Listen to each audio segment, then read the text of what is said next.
Center introduces Indian Ports Bill 2025 to amend 117. Year old, the Indian Ports Act of 1908. Recently, the Union Ports, Shipping and Waterways Minister Sarbananda Sonowal introduced the Indian Ports Bill 2025 in the Lok Sabha, proposing several amendments to the 117-year-old legislation. The legislation intends to modernize port operations in India.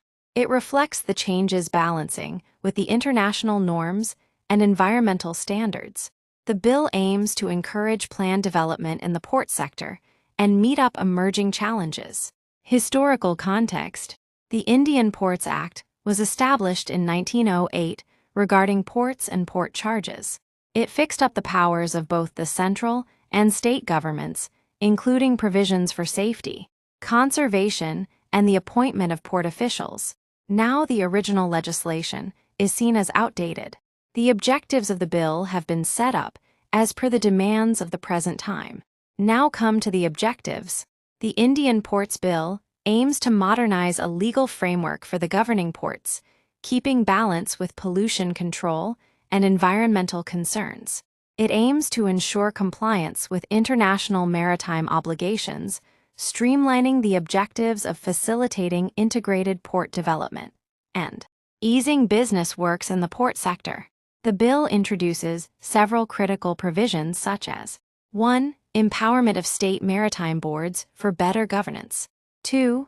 Establishment of the Maritime State Development Council, MSDC, for coordinated development.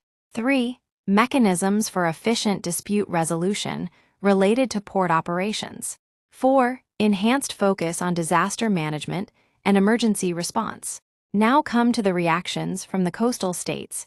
The introduction of the bill has sparked controversy among the coastal states as before, as a draft bill on the same matter was placed in 2022, where officials in the shipping ministry also claimed the concerns of the states.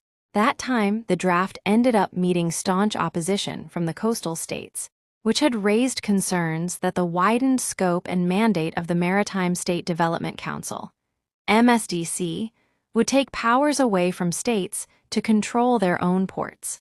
Now the concerns have also raised their voice about the centralization of power.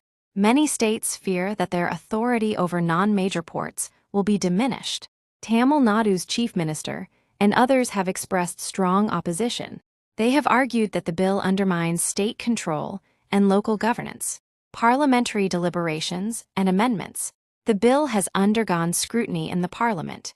MPs have voiced their concerns regarding its implications for state powers.